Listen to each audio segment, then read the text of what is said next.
So Jim Carrey has always been one of my favorite actors, certainly back in the 90s whenever I was growing up. Him alongside guys like Adam Sandler, they were pretty much the gods of comedy. And a couple of weeks ago, Jim made the announcement that he is going to be retiring from acting, possibly permanently, possibly just temporarily, but nonetheless, he's going to be taking a break and walking away from Hollywood for a while. And it felt like a good time to celebrate his films, to celebrate the movies that have meant the most to me, as well as probably a lot of you. And it was also the top choice for the Patreon pick this month. So every single month, my patrons over on Patreon, who are my crowdfunding source, these are fans, these are followers of mine that actually contribute financially to this channel and get certain perks for that, one of which everybody gets to choose once a month a topic for a video. Now, they love top 10s, they love rankings, and because of this announcement, as well as Bruce Willis announcing his retirement, those two were the ones that were getting the most hearts, the most likes, and so I decided just to do two this month. We're gonna do top 10 Jim Carrey movies today, and then tomorrow we're going to talk about my top 10 Bruce Willis movies. And funny enough, over on Sean Chandler Talks About, he does a very similar thing with his patrons, and that was also the top picks over on his channel. So this is also going to be a bit of a collab. So Sean's dropping his top 5 Jim Carrey movies today, and I believe he's got a companion video going on to his Patreon, so his link will be down in the video description below. Now, as far as my favorite Jim Carrey movies, I do want to give a couple honorable mentions. I don't do them very often, but there was so many movies that I could have put on this list that I feel like there's a couple of them, if I don't even mention them, I'm just going to get comments asking, what about this movie? So my honorable mentions, Sonic 2, which is his latest movie and possibly his last film, we'll see. I really enjoyed. I think that it's in conversation for being the best video game movie ever made. Still not perfect, but you know, it's a movie that I think has a lot of good heart to it and has a lot of fun. And I think that Jim Carrey really is doing a good job at tapping into that classic 90s Jim Carrey. So I really enjoyed that one. The Truman Show, which is the more dramatic side of Jim Carrey. This tends to be the dramatic movie that people hail and celebrate the most in his career. It's not my favorite. I do enjoy it. I do like it a lot more. I tried to watch it as a kid, didn't get it. Watched it as an adult, and I appreciate it much more, but I do like it. Didn't make my top 10. And then I wanted to give a shout out to Kick-Ass 2. I love the first Kick-Ass. I still really enjoy the second one. It's not as good as the first one, but I love Jim Carrey in it. And that was a movie that had a lot of controversy. It was like a weird point in his career where he made this film and then he like denounced the violence in it before it even came out. And he's made a point to never do anything like that since. So something about Jim Carrey and his morals changed between the time that he decided to make this movie and the movie came out. But nonetheless, I still really enjoy Kick-Ass 2. So with the honorable mentions out of the way, let's start it off with number 10. And number 10 for me is a movie called Yes Man. It's a movie that I had no interest in seeing. Jim Carrey was kind of on a bit of a lull at that point in his career. We had movies like The Number 23 and some other weird ones that just seemed like he wasn't making the best choices. The trailers didn't do anything for me. So I finally checked this thing out on home video maybe a year or so after it came out, and I was genuinely shocked how funny and how heartfelt this movie really is. It's telling a story about a guy that always shuts off everything. He doesn't want to take any risks. He doesn't want to do anything to like enrich his life. And he attends this conference to where this, basically it's almost like a cult. They make it to where you have to say yes to everything. And so suddenly he has to say yes to every single request that he has given throughout his life.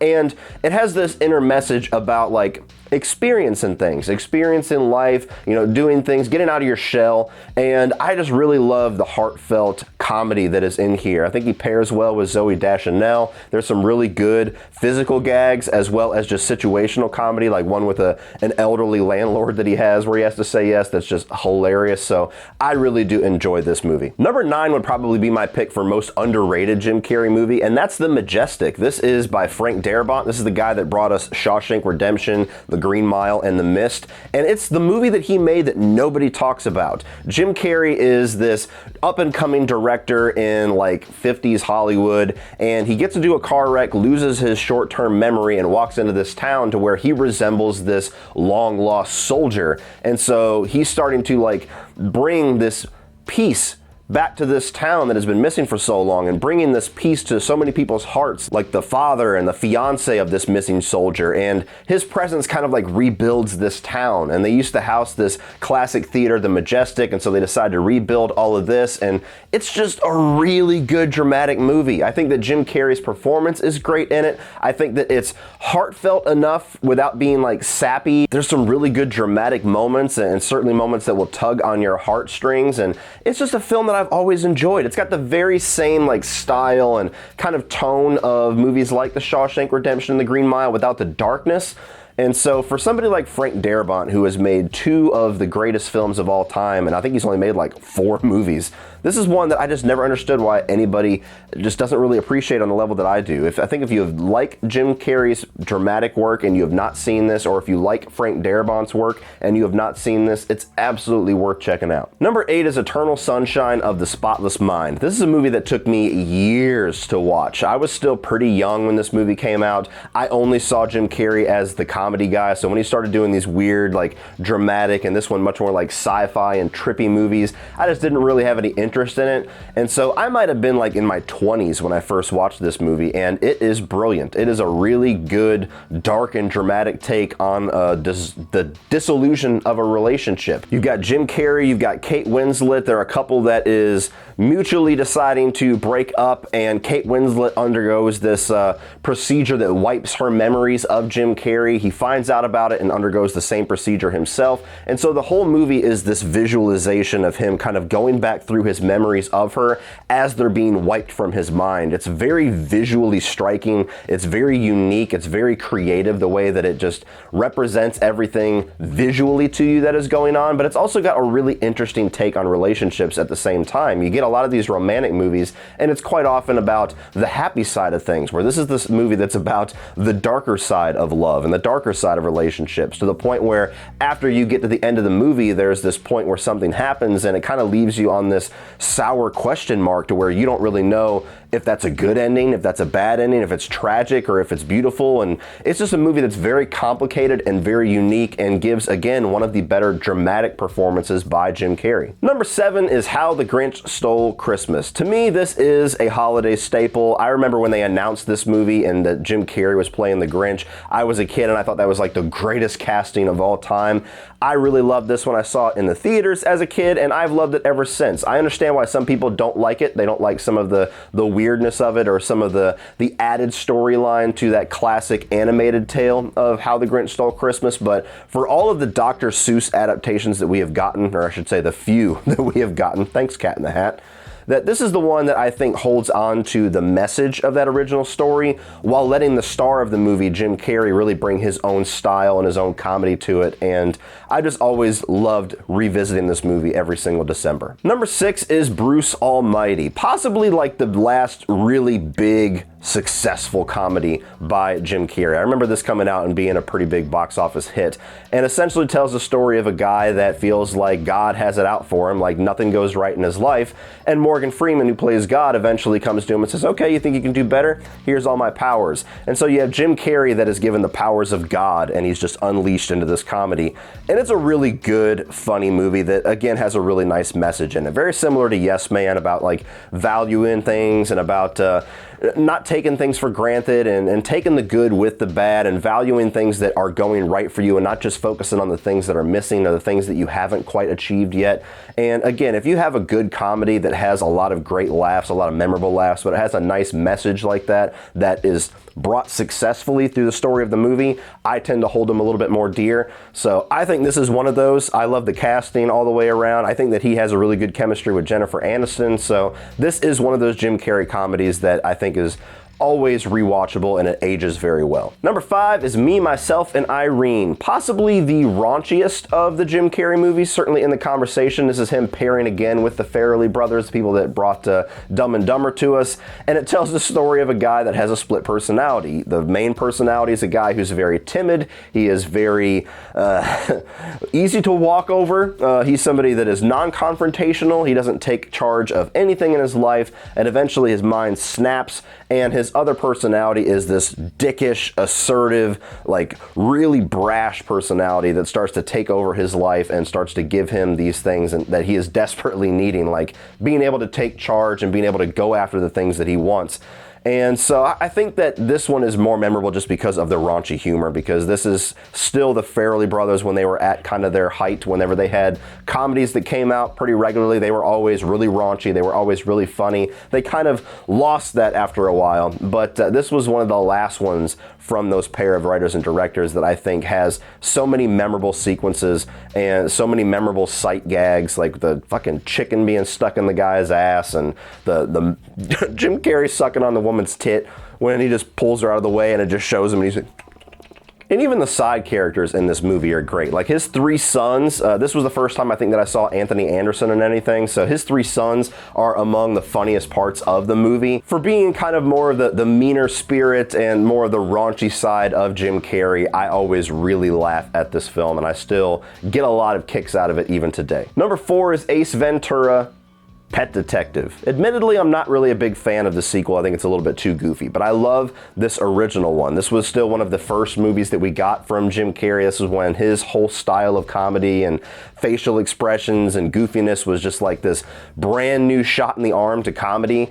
And so this has maintained one of his more popular movies because of that. This was kind of like him just busting onto the scene in the 90s. But I love the story here, where you got this missing dolphin, you got this pet detective who's very eccentric, very goofy, that's trying to take down whoever took this dolphin and the crazy directions that it takes. This is not a movie you could ever make today. I mean, you know, Finkel is Einhorn. That is something that that would not play very well to today's audiences, but God bless it for existing back then, because whether or not it's politically correct or not, it's fucking hilarious. Before I get into my top 3, guys, I want to remind you that this is in fact a Patreon pick video. If you want to partake in these, which I do every single month, or any of the other perks that I have available for my patrons, like Blu-ray digital copy codes, exclusive Q&As, exclusive companion videos that you can only see on Patreon, check that link down below. It is the best and the most valuable way to contribute financially to this channel, and I appreciate you considering that. Now, on to my top 3 Jim Carrey movies. Number 3 is Liar Liar. Now, of all of his classic comedies, this is the one that you could probably accuse of being the most heartfelt, the most genuine, the most like just overwhelmingly heartwarming. This is a movie that tells the story of a father that puts his career first all the time. And his son makes a wish that he's no longer allowed to lie, and being that he's a lawyer, it really screws everything up on his job front, it screws everything up in his personal life, and it makes him confront the fact that he does not spend any time with his son. And it's just a situation, it's a very simple concept, a guy that is not able to lie, that puts him into so many hilarious situations that this, like a lot of the movies that I've mentioned on this list, is just timeless. It's endlessly rewatchable. Seeing Jim Carrey trying to get through this case where he knows his client is pretty much guilty, he knows that his client is in the wrong, and he knows that his case is built upon fabricated facts, and he's trying to get through this situation without being able to lie. It's fucking hilarious. And then you get all of the heartwarming stuff with him and his son and him and his ex-wife, to where you could tell he really wants to be there. You could tell he wants to be a good father, but he just keeps making the wrong decisions. And again, like I said, with a movie like Yes Man, if you can get a comedy that has a nice message that's carried through and it's given to us in a good way, that always reinforces how great the comedy is, and this is possibly the biggest example of that on this list. Number 2, Mock, yeah, Een, yeah, Bird, yeah, Dumb and Dumber. This is a movie that I always enjoyed as a kid. This was a movie that I always enjoyed growing up. But it's one of the movies on this list that has continuously risen in this list as the movie has aged. Something about that old school, raunchy, signature Farrelly Brothers comedy that is probably on its best display in this movie is something that I appreciate more as I get older. If you had asked for this list maybe 15 years ago, 20 years ago, Dumb and Dumber would certainly be on the list, but it would probably be towards the bottom. But for whatever reason, this has become one of, if not the most quotable Jim Carrey comedy, to where all throughout everyday life, there's always a way that you can slip in a quote from this movie that just makes everybody laugh. Hey, big gulps, huh? Well, see you later. It's a movie that's so smartly written with its stupidity, which is something that is such a fine line that it almost never lands for me. If you're going for the dumbest of dumb, which this movie is, but the writing is so clever that the dumb shit comes across as being just so ingenious, this might be one of, if not the only comedy in the world that has just nailed that mix, that has just gotten everything perfect. You got Jim Carrey, you got Jeff Bridges, they're both like class act actors, especially Jeff Bridges, like on dramatic stuff. He pretty much has always done that type of acting. But they play so well off of each other. They have such great on-screen chemistry, and they have such great comedic timing with these ridiculous situations and these ridiculous lines. I mean, this is telling a story about a missing suitcase and they're driving to Aspen to give it back to this girl. It's such a simple setup, but it's a setup that is carried through with all of these little bits and gags. It's almost like a Saturday Night Live episode where all of the bits combine to make a movie. And to the point where you had Dumb and Dumber or Dumb and Dumber come out, which I never seen, didn't really get received that well. And then after long last, we finally got Dumb and Dumber 2 with these two guys finally coming back, and it was one of the most like anticipated comedy sequels ever. And even that didn't really turn out to be all that good, just because the perfect mix that was in this movie, it was like lightning in a bottle. But number one for me is certainly going to be an unpopular pick. It's not one that I see on many people's top 10, let alone at number one, but it is my favorite Jim Carrey comedy, and that is The Cable Guy. This is a dark comedy that is directed by Ben Stiller. It might even be written by Ben Stiller, I'm not sure, but this is a film that, to me, just like with Dumb and Dumber, the older I get, the more I appreciate this, because though it's not as dark as some of his dramatic stuff, this is like the darkest comedy, the darkest humor that we've gotten out of Jim Carrey, where essentially his character is a psychotic stalker. He's a guy that gets a bit of a liking to Matthew Broderick through installing his cable one day, and then literally stalks him and just invades his life because he wants to be friends, because he doesn't have any friends. And so it leads to a lot of hilarious situations. It leads to a lot of great classic Jim Carrey comedy, but on its surface, it's such a creepy storyline.